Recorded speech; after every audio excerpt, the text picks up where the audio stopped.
Assalamualaikum warahmatullahi wabarakatuh. Perkenalkan, nama saya Rita Fitriandini. Saya dari Prodi Manajemen. NIM saya 28920500044. Kali ini saya akan menjelaskan tentang akidah, syariah, dan ibadah di mata kuliah saya, yaitu Pendidikan Agama Islam.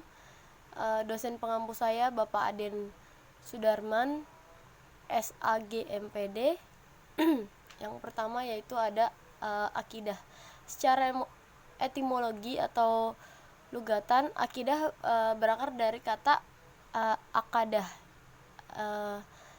yang berarti simpul, ikatan, perjanjian, dan kokoh.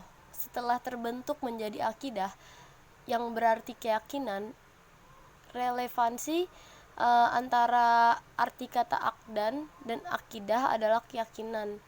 Itu tersimpul dengan kokoh di dalam hati, bersifat mengikat dan mengandung perjanjian.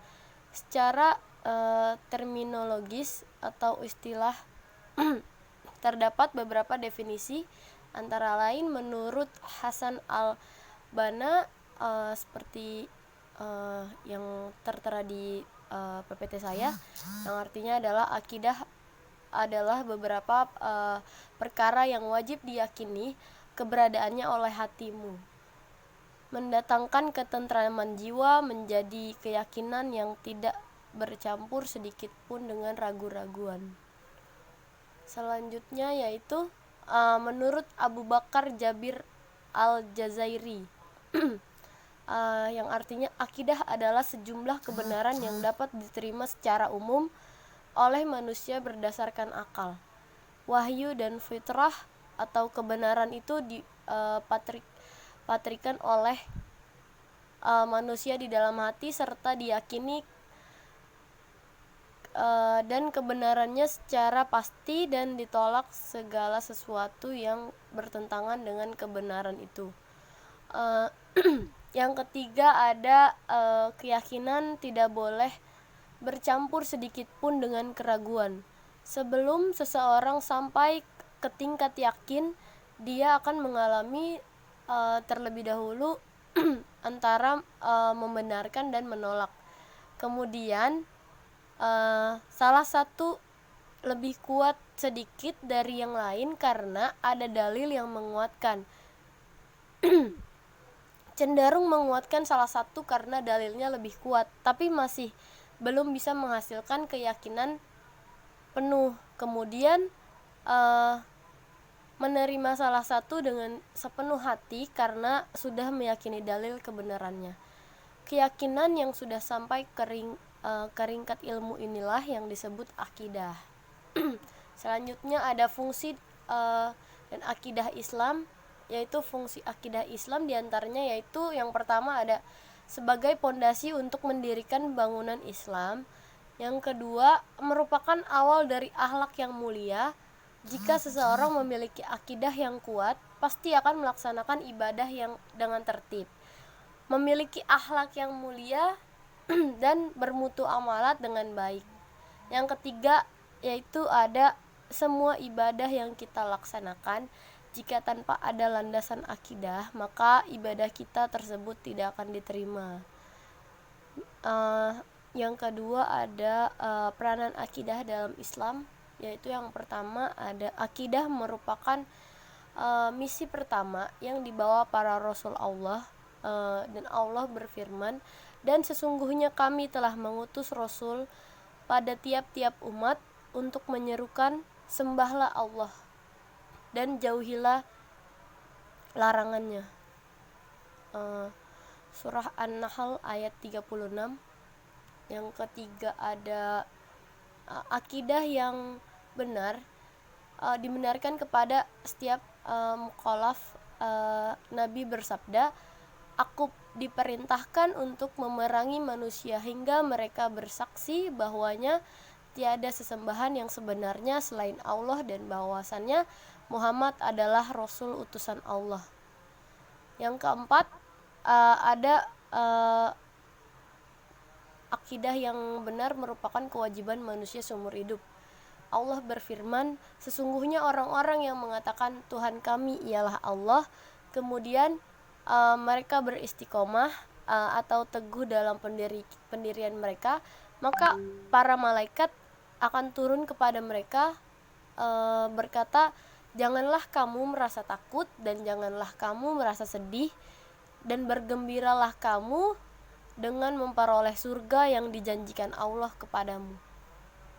Yang kelima ada akidah merupakan akhir kewajiban seseorang sebelum meninggalkan dunia yang fana ini.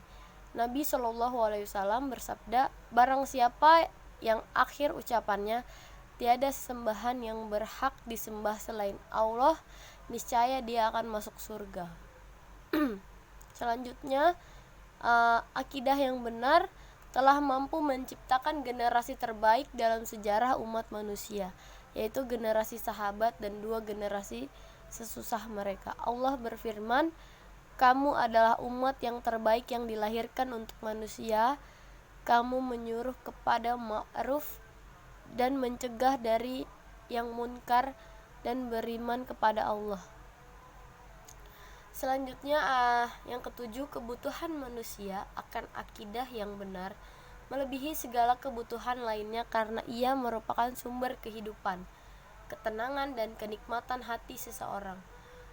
Dan semakin sempurna pengenalan serta pengetahuan seorang hamba terhadap Allah, semakin sempurna pula dalam mengagungkan Allah dan mengikuti syariatnya.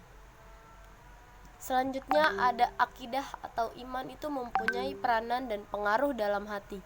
Ia mendorong manusia untuk melakukan amalan-amalan yang baik dan meninggalkan perbuatan keji dan munkar. Ia mengawal dan membimbing manusia ke jalan yang lurus dan benar serta menjaganya untuk tidak tergelincir ke dalam lembah kesesatan. Dan juga menanamkan dalam dirinya kecintaan kepada kebenaran dan kebaikan. Sesungguhnya hidayah Allah hanya diberikan kepada manusia yang hatinya telah dimasuki iman. Allah berfirman dalam surat At-Takhabun ayat 64 yang artinya, dan barang siapa yang beriman kepada Allah, niscaya Allah akan memberi hidayah kepada hatinya. Pada hakikatnya, iman yang dalam hati itu atau akidah ibarat nur atau cahaya yang menerangi hati dan sangat diperlukan oleh manusia dalam kehidupan di dunia. Tanpa cahaya itu hati sangat gelap, sehingga akan memudahkan orang tergelincir dalam lembah maksiat.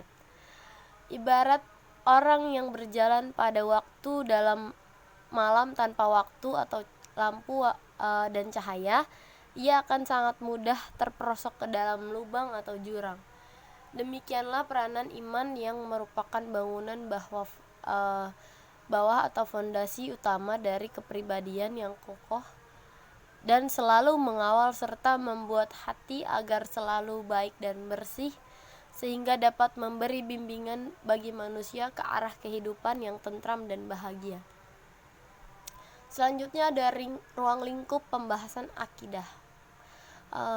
Meminjam sistematika Hasan al-Banna, maka ruang lingkup pembahasan akidah adalah yang pertama adalah ilahiyat, yaitu pembahasan tentang segala sesuatu yang berhubungan dengan ilah, Tuhan atau Allah, seperti wujud Allah, nama-nama dan sifat-sifat Allah, af'al Allah, dan lainnya. Yang kedua ada an-nubuwat, yaitu pembahasan tentang segala sesuatu yang berhubungan dengan nabi dan rasul, termasuk tentang kitab-kitab Allah, mukjizat, keramat dan lain sebagainya. Yang ketiga ada ruhaniyat, yaitu pembahasan tentang segala sesuatu yang berhubungan dengan alam fisik seperti malaikat, jin, iblis, syaitan, roh dan lain sebagainya.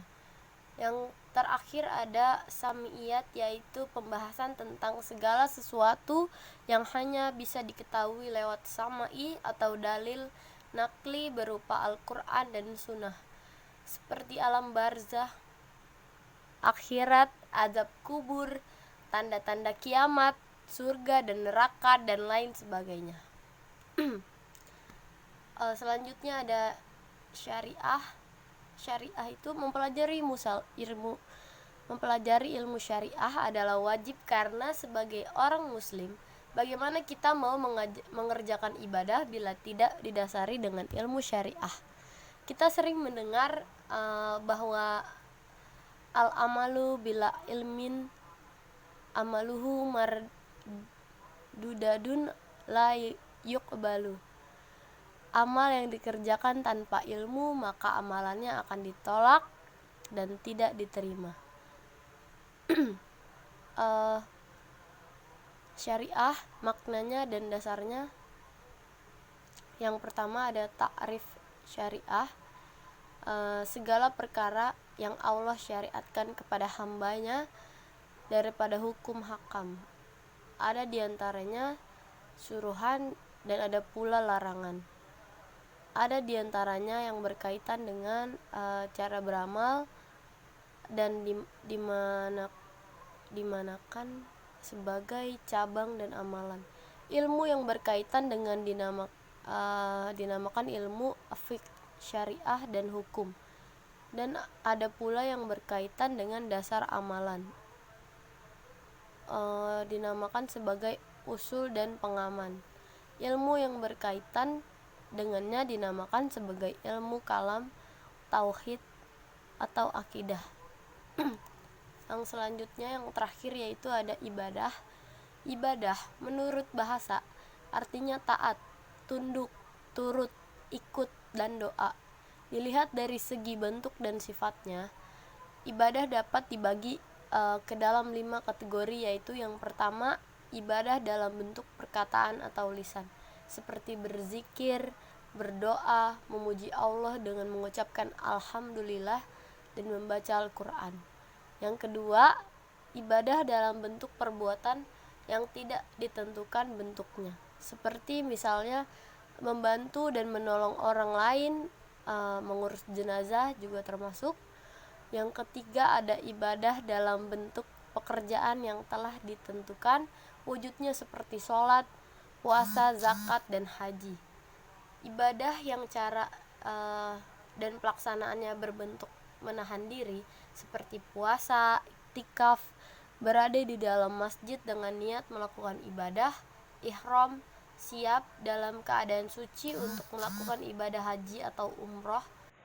Yang kelima, ada ibadah yang sifatnya menggugurkan hak, misalnya memaafkan orang lain yang telah melakukan kesalahan atau membebaskan orang yang berhutang dari kewajiban membayar. Salat asal makna salat berasal dari kata shalla yang berasal dari kata berdoa.